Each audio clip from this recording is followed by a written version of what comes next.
nobody will ever know. Because nobody was there, nobody saw you. Think again.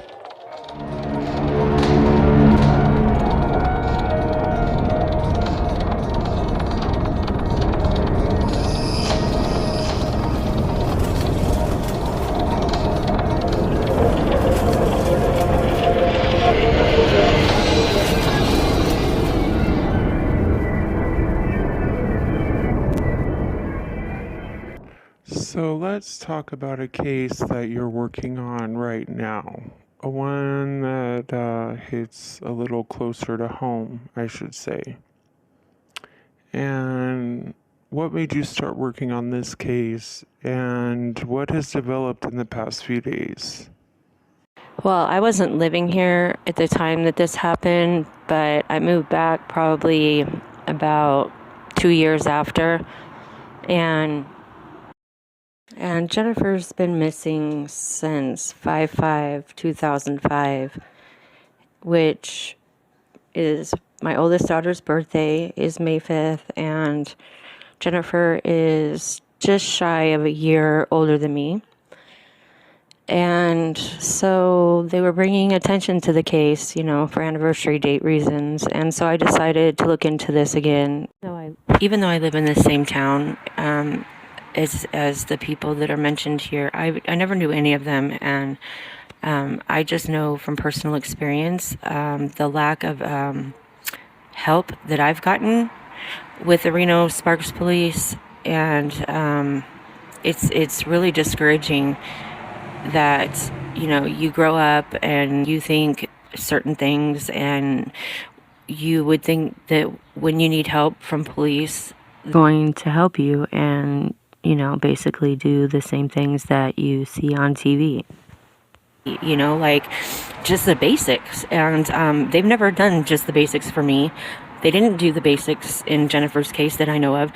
And it's really frustrating. And not only that, but there's so many discrepancies when people, I've read so many articles, and there's so many discrepancies, and it's like nobody can even get the facts straight. With little things like, like timelines and distances and stuff like that. So, how can somebody find somebody if nobody has the facts right and nobody does anything that they're supposed to do?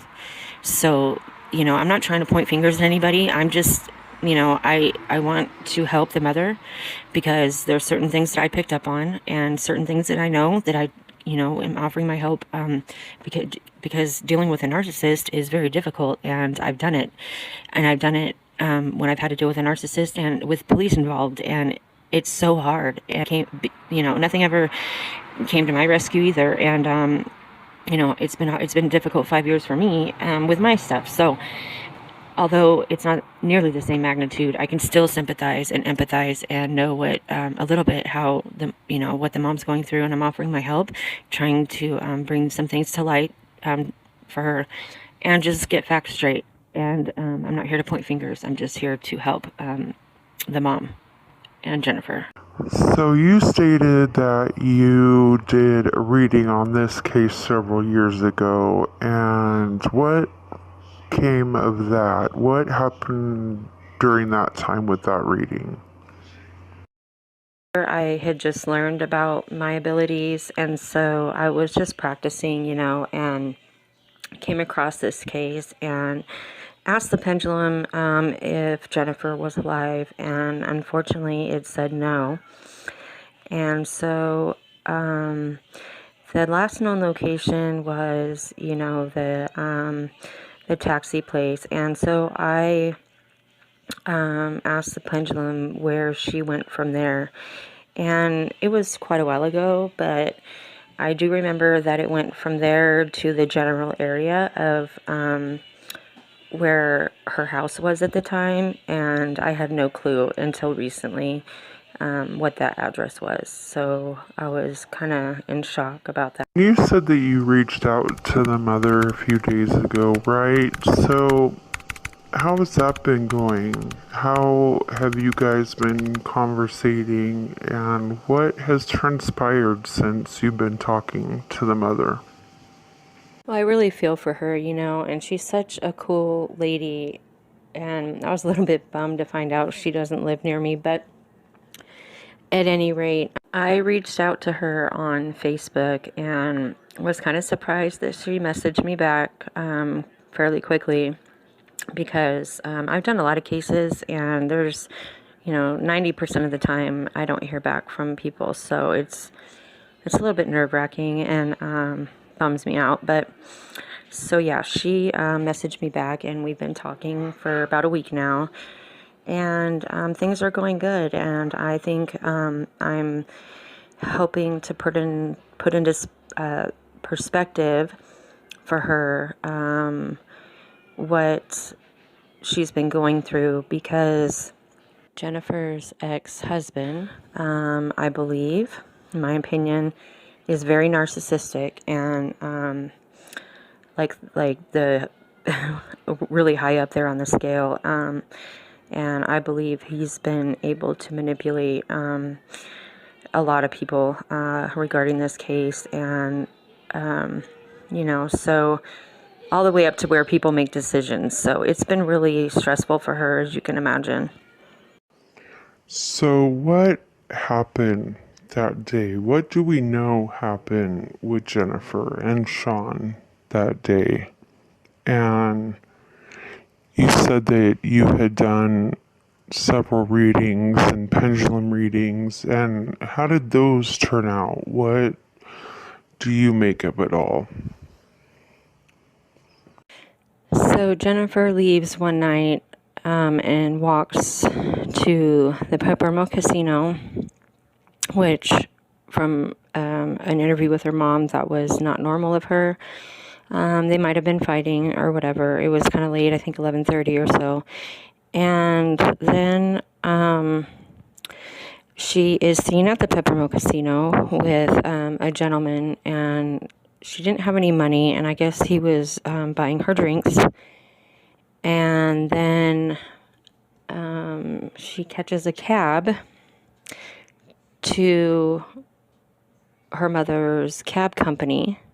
Or, I'm sorry, not her mother's cab company, but the company that she worked for. She worked for the cab company that Jennifer had gotten a cab from.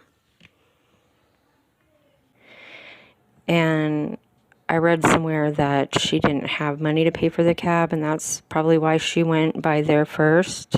And her mother stated that Jennifer was supposed to be leaving for Las Vegas that day or the next day for the birth of a child in the family, I believe. And she had also called her father from either a payphone or the gentleman that she was with's phone. There's no clear answer on that I can find.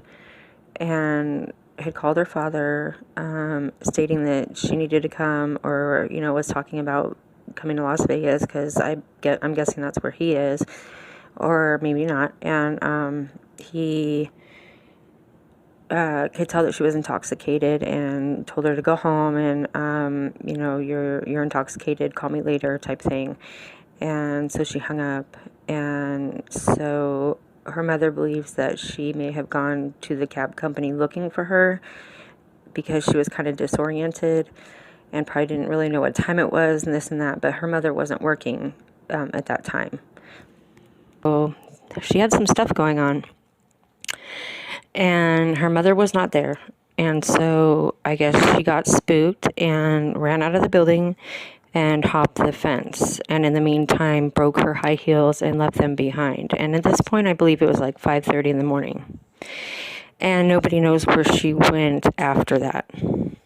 So, when you do the pendulum reading, you don't even know this much, right? You just know the very minimum, like a headline.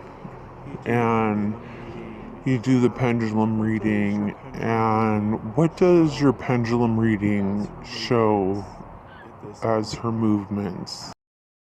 When I do readings, I just need the basics. I like to start with just the basics, and then get all the details and put them into place as far as what my readings are showing. Is like, does this make sense? Does this make sense? And so far it's, made sense. So Anyways, the pendulum goes from her house to the pepper mill, and then from the pepper mill to the taxi place.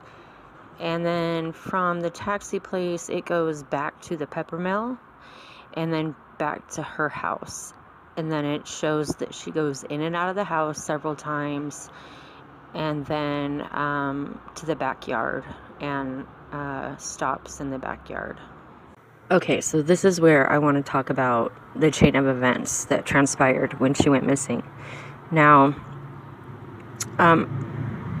nobody mentions that she goes back to the pepper mill after the cab company that my pendulum picked up on. Nobody mentions that she goes back home.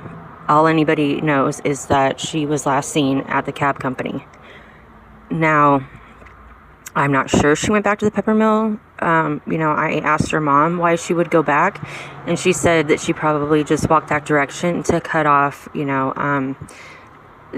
paces, basically, like as a shortcut. But my pendulum kind of picked up that she was walking around in a certain area of the pepper mill, but it could be that she was, just walking by the pepper mill. And what I want to mention too is that Jennifer and Sean were split up at the time, but living together, and had been doing that for some time. And what else I would like to mention is that Jennifer and her mom were very close. Apparently, Jennifer told her everything. She was very involved in their son's life. She, at one point, lived with them, and was basically the nanny, and, per se. And, there was a time where Jennifer and Sean got into cocaine, and Jennifer told her mom about that. And so, just to give you an idea of the relationship between Jennifer and her mom and Sean. And now, when you say backyard, do you mean that you think she's in the backyard? Do you think that that's where her body is?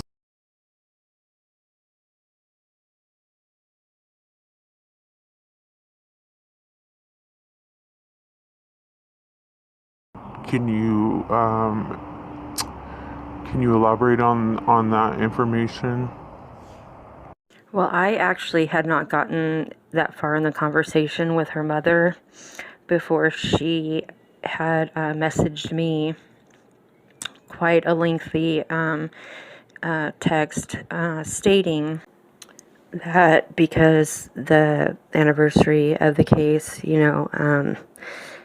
they had taken cadaver dogs over there recently, which I'm surprised they didn't do that to begin with, or radar or something. But anyway, she stated that they recently took the cadaver dog over there and came up with nothing, but stated that the people who live there now had messaged her and said that they were surprised that they didn't stay very long. And the mom stated that she wanted them to search the garden area. And that's exactly where my pendulum had picked up on.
I don't know.